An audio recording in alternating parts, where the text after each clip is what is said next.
আজকে শেয়ার করব 1 কাপ সুজি আর চিড়ে দিয়ে হেলদি একটা ব্রেকফাস্ট রেসিপি। এটা সম্পূর্ণ তেল ছাড়া। তো সকালে ব্রেকফাস্টের পাশাপাশি এটা ডিনারেও খেতে পারেন। আর তৈরি করতে খুব কম পরিশ্রম লাগে, ঝটপট বানিয়েও নেওয়া যায়। ওয়েলকাম সবাইকে নতুন আর একটা রেসিপিতে। তো এই রেসিপির জন্য 1 কাপের মতো সুজি একটা মিক্সি জারে দিয়ে দিলাম। আর ওই কাপেরই 1/3 কাপ দেবো চিড়ে। চিড়েটা কিন্তু 3 ভাগের 1 ভাগ দিতে হবে। আর চিড়েটা প্রথমে একটু বেছে নিয়েছি, পরিষ্কার করে বেছে তারপর দিচ্ছি। শুকনো অবস্থায় এটাকে একটা পাউডার বানিয়ে নেব। আর একদম মিহি করে পাউডারটা তৈরি করতে হবে।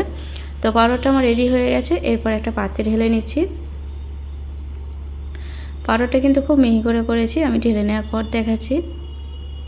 একটু একটু দানা থাকলে অসুবিধা নেই, তবে চেষ্টা করবেন যেন একটু মিহি করেই হয়। দেখুন পাউডারটা একদম মিহি করে হয়েছে। আর যদি একটু দানা দানা বেশি থাকে তাহলে এটাকে বেশি সময় ধরে রেস্টে রাখতে হবে। তো স্বাদ মতো নুন দিয়ে দিলাম আর চিনি দিলাম একটা ছোট্ট চা চামচের 2 চামচের মতো। চিনিটা চাইলে কমিয়ে দিতে পারেন, আবার চাইলে স্কিপও করতে পারেন, তবে দিলে কিন্তু খেতে ভালো হয়। যেহেতু টক দই দেওয়া হবে, ব্যালেন্সটা ঠিক থাকবে। এরপর আমি টক দই দিয়ে দিলাম ওই কাপেরই হাফ কাপ। একটা কাপ বা একটা যে কোনো পাত্র ব্যবহার করলে মাপটা ঠিক থাকবে, তার জন্য আমি একটা পাত্র ব্যবহার করছি। আর ওই কাপটা ধুয়ে 1 গ্লাসের মতো এতে জল দিয়ে দেব। পরে আবারও হাফ কাপ দেব। প্রথমে 1 গ্লাস দিচ্ছি, দিয়ে মিশিয়ে নেওয়ার পর আবারও হাফ কাপের মতো দিতে হবে। টোটাল 1.5 কাপ জল দিতে হবে 1 কাপ সুজিতে। সব কিছু ভালোভাবে মিশিয়ে নিচ্ছি। আর সুজি যেহেতু একটু জল শোক করে, তার জন্য আগে মিশিয়ে নিচ্ছি, তারপর জলের প্রয়োজন হলে আবারও দিয়ে নেব। একবারে প্রথমে অনেকটা জল দেব না, তাহলে বুঝতে পারবো না, পাতলা হয়ে যেতে পারে ব্যাটারটা। সব কিছু মিশিয়ে নেওয়ার পর আমি আবারও হাফ কাপ জল দিয়ে দিলাম। জলটা দিয়ে আবারও মিশিয়ে নিচ্ছি। মিশিয়ে নিয়ে এটাকে আমি রেস্টে রাখবো। রেস্টে রাখার ফলে কি হবে, এতে যে নুন চিনিটা দেওয়া আছে সেটাও ভালোভাবে ভিজে যাবে, মানে নরম হয়ে যাবে, সব কিছু একসঙ্গে মিশে যাবে। আর সুজি যেহেতু একটু সময় লাগে ফুলতে, তার জন্য সুজিটাও ভালোভাবে ফুলে যাবে। তো খুব ভালোভাবে একটু সময় নিয়ে মিশিয়ে নিতে হবে। তো এরকম একটা পাতলা ব্যাটার তৈরি হয়েছে। এটাকে রেস্টে রাখলে কিন্তু অনেকটা ঘন মতো হয়ে যাবে। তো আমি 10 মিনিটের জন্য এটাকে রেস্টে রাখলাম। আর আপামের সঙ্গে যে চাটনিটা খেতে বেশি ভালো লাগে, সেই চাটনিটা তৈরি করার জন্য জারে 1 কাপের মতো নারকেল নিয়েছি। এরপর এতে দিয়ে দেবো ভাজা চিনাবাদাম 2 চামচের মতো। আর 2টো কাঁচা লঙ্কাকে ভেঙে দিয়েছি। ঝালটা অবশ্যই স্বাদ বুঝে দিতে হবে। 3 টুকরো দিয়েছি আদা কুচি। আর ধনেপাতা কুচি দিয়ে দিলাম 2 চামচের মতো। কারি পাতা দেবো 10-12টার মতো। এরপর স্বাদ বুঝে নুন দিয়ে দিতে হবে। তো এই চাটনিটা ছাড়াও কিন্তু টমেটো চাটনির সঙ্গেও এটা পরিবেশন করতে পারেন। যে কোনো চাটনি কিংবা সসের সঙ্গেও এটা খেতে ভালো লাগে। অল্প একটু চিনি দিয়ে দিলাম আর 2 চামচ দিলাম টক দই। এরপর 2 চামচের মতো জল দিয়ে একটা পেস্ট বানিয়ে নেব। জলটা অল্প করে দিতে হবে। পেস্টটা আমার রেডি হয়ে গেলে একটা পাত্রে ঢেলে নেব।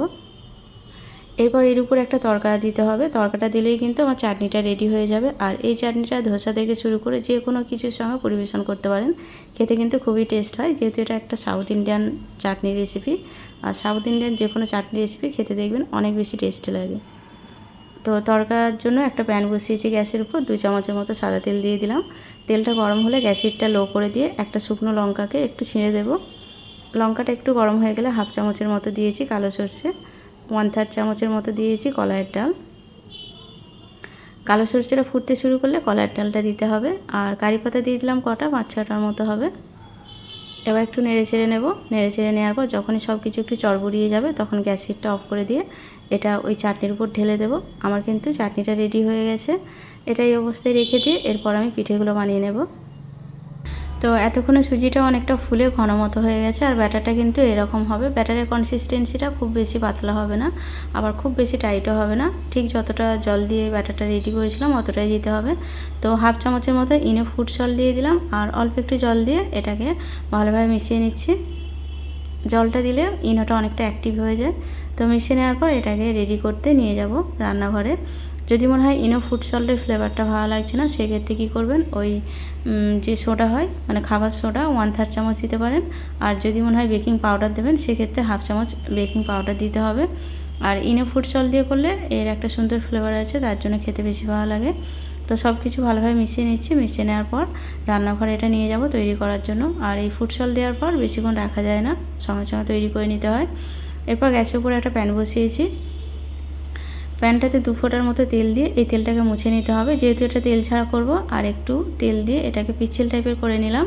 তারপর গ্যাস হিটটা মিডিয়ামে রেখে হাফ কাপের মতো ব্যাটার দিয়ে গ্যাস হিটটা লো করে দিলাম। আর লো হিটে রাখার পর দেখুন এরকম ফোটা ফোটা হয়ে যাওয়ার পর একটা একটা করে তুলে নেব। করতে 1.5 থেকে 2 মিনিট সময় লাগে। আর যখন এরকম জালি টাইপের মানে ফোটা ফোটা হয়ে যাবে তারপরেই কিন্তু তুলে নিতে হবে। তো আমি প্রথমটা একটু মানে জুম করে একটু তাড়াতাড়ি দেখিয়েছি, দ্বিতীয়টা ঠিক একই রকমভাবে তৈরি করে নিচ্ছি। গ্যাস হিটটা লো রেখে 1.5 থেকে 2 মিনিট অপেক্ষা করলেই কিন্তু এইগুলো খুব তাড়াতাড়ি তৈরি হয়ে যাবে আর খুব ইজি উঠে আসবে। আর অবশ্যই কিন্তু ননস্টিক প্যানে তৈরি করবেন, তাহলে তুলতে কোনো রকম অসুবিধা হবে না। আর অন্য কোনো প্যানে করতে গেলে একটু তেল লাগাতে হবে, তা না হলে কিন্তু নিচেটা আটকে যেতে পারে। তো পরপর করে আমি সবগুলো তুলে নিচ্ছি, মানে করে নিচ্ছি। তো সবগুলো হয়ে যাওয়ার পর আমি একটা প্লেটে নিয়ে নেব। তো এর পেছন দিকটাও খুব ভালোভাবে ফ্রাই হয়েছে, দেখুন পেছনটা ঠিক এরকম লাল টাইপের হবে। আর যদি মনে হয় একটু সাদা টাইপের রাখতে চান সেক্ষেত্রে একটু কম সময় নিয়ে এটাকে ফ্রাই করে নিলেই কিন্তু পেছনটা সাদা টাইপের হবে। তবে এইরকম হলে ভালোভাবে কুক হয়ে যায়। আর যখন এই ফোঁটাগুলো সবগুলো একদম সাদা টাইপের হয়ে যাবে, মানে উপরের যে ব্যাটারটা থাকবে সেটা কাঁচা থেকে একদম কুক হয়ে যাওয়ার পর সাদা টাইপের হয়ে যাবে, তখনই কিন্তু এটা তুলে নিতে হবে। তো সবগুলো একটা একটু করে তুলে একটা প্লেটে নিয়েছি।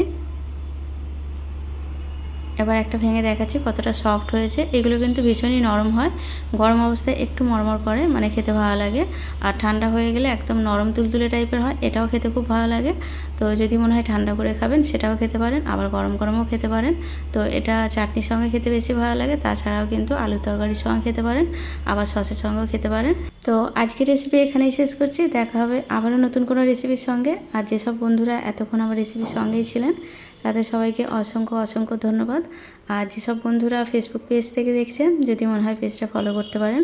আর যারা ইউটিউব থেকে দেখছেন চাইলে আমার চ্যানেলটা সাবস্ক্রাইব করে আমার চ্যানেলের পাশে থাকতে পারেন। ধন্যবাদ সবাইকে।